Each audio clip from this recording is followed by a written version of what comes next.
nombre es Aaron Rodríguez Macías y el tema del que voy a hablar es sobre la presión. La presión es la fuerza que es ejercida por un objeto, un líquido o un gaseoso sobre una superficie o un objeto en concreto. La presión se mide en pascales y es obtenida dividiendo la fuerza que es aplicada sobre la superficie sobre la que esa fuerza es aplicada. Normalmente los resultados salen en grandes cantidades de pascales, por lo cual hay una medida que se llama kilopascal, que son grupos de 1000 pascales, y la abreviación de esta son kPa. El siguiente tipo de presión es la presión hidrostática.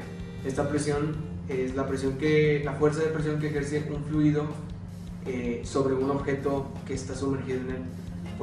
Por ejemplo, una alberca en la que se mete una persona, dependiendo de la distancia o de la altura en la que se sumerge, pues estará aplicando menos o más presión ese fluido. No necesariamente tiene que ser el agua. Para obtener la fuerza de presión de este tipo hidrostática es necesario solamente 3 datos. Es necesaria la densidad del fluido en el que se va a sumergir el objeto, la distancia a la que está sumergido ese objeto y la gravedad.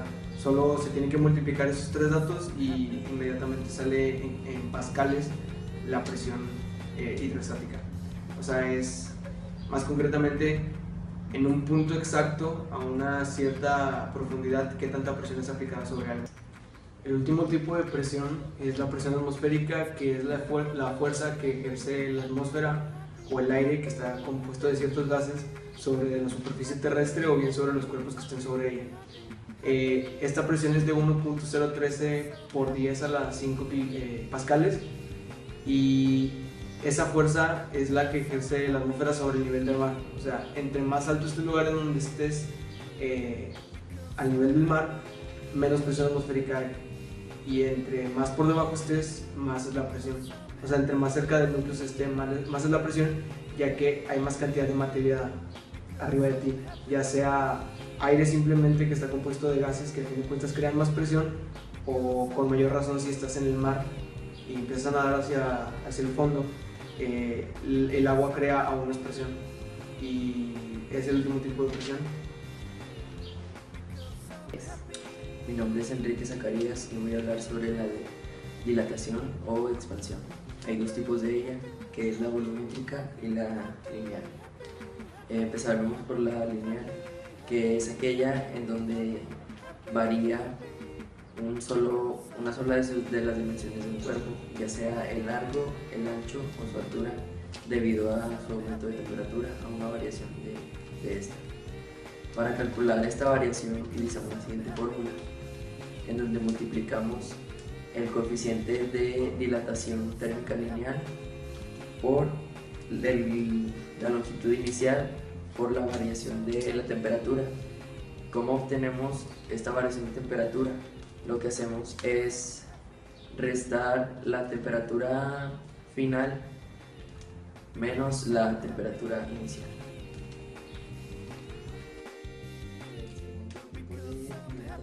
Es el de la volumétrica. Este tipo es en donde predomina la variación en las 3 dimensiones del objeto, o sea, es decir, el volumen, como su nombre lo dice.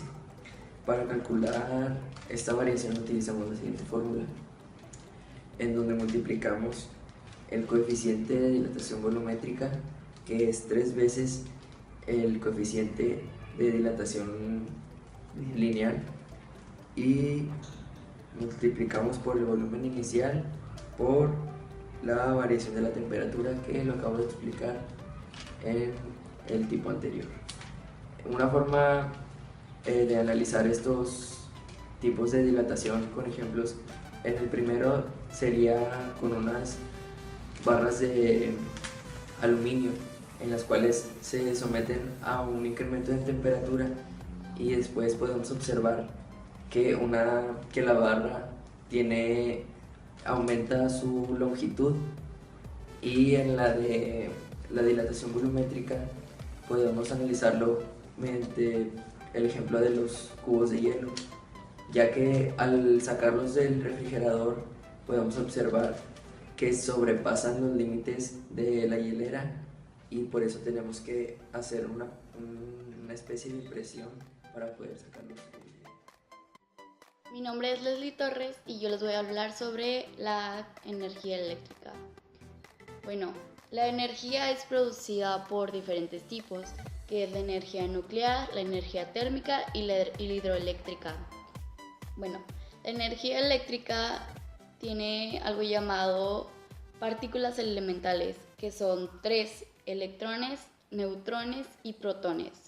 Los electrones tienen carga negativa y los protones tienen carga positiva. La carga eléctrica de un electrón es igual a la de un protón, pero con signo contrario. Y un neutrón tiene el mismo número de protones y electrones. Bueno, también les voy a hablar sobre los conductores, aislantes y semiconductores de los materiales. Bueno, los materiales pueden ser clasificados de esta manera y dependen del movimiento de su carga eléctrica. Bueno, un aislador no conduce carga eléctrica y los conductores son aquellos materiales en los que los electrones se adhieren y atribuyen a lo largo de ese material. Los electrones mueven muy fácilmente en los conductores y un semiconductor es aquel que no conduce de la misma forma que un conductor normal. Les voy a hablar también sobre la energía de la conservación de la energía, que dice que en un sistema la energía siempre se conserva. ¿Qué significa esto? Si un objeto pierde electrones, otro objeto obtendrá esos electrones. También les voy a hablar sobre la carga de los objetos. Bueno, un objeto puede ser cargado por fricción, contacto e inducción. Se dice que un objeto está cargado por fricción cuando está en constante movimiento con otro objeto y de esa manera se pueden cargar. También por contacto, esto significa que solo está tocándolo y de esa misma forma el otro material se va a cargar eléctricamente. Y por último, la inducción, que es cuando dos objetos están cerca y de esa manera se pueden cargar. También les voy a hablar sobre la ley de Coulomb, que dice que la magnitud de la fuerza eléctrica entre dos puntos de carga directa se mantiene proporcional al producto y es inversamente proporcional al cuadrado de su distancia. Mi nombre es Rocío Olivares y les voy a hablar sobre el calor latente y cambios de temperatura. Para poder entender esos temas voy a explicarles unos conceptos. El primero es el punto de fusión, que es la temperatura en la cual una sustancia cambia de sólido a líquido, y el punto de ebullición es la temperatura en la cual una sustancia cambia de líquido. Entonces, un ejemplo en el que una sustancia está en el punto de fusión podría ser un hielo. Cuando lo pones a cierta temperatura o se derrite y queda sólido líquido al agua, perdón. Y en el punto de ebullición, un ejemplo podría ser cuando hierves agua, está en su estado líquido, pero cuando agrega cierto calor se evapora, convirtiéndose en vapor. También les voy a hablar sobre el calor latente de fusión, que es el monto de calor necesitado que un kilo de sustancia necesita para cambiar, porque está en el punto de fusión. Y la fórmula es el calor latente de fusión es igual a la masa por el latente de fusión. El latente de fusión es un número determinado que podemos encontrar en nuestro libro de física. Y el calor latente de vaporización es el monto de calor necesitado que un kilo de sustancia que está en su punto de ebullición necesita para cambiar. Y la fórmula es calor latente de vaporización es igual a masa por el latente de vaporización, que también es un número predeterminado que se encuentra en nuestro libro de física, dependiendo de muchos factores.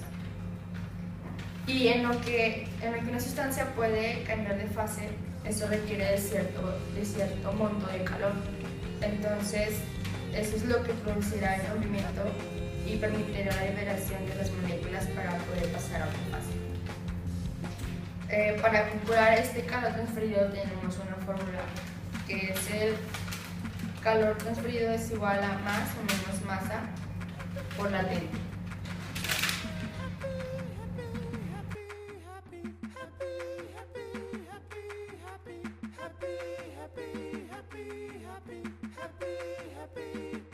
Because I'm happy.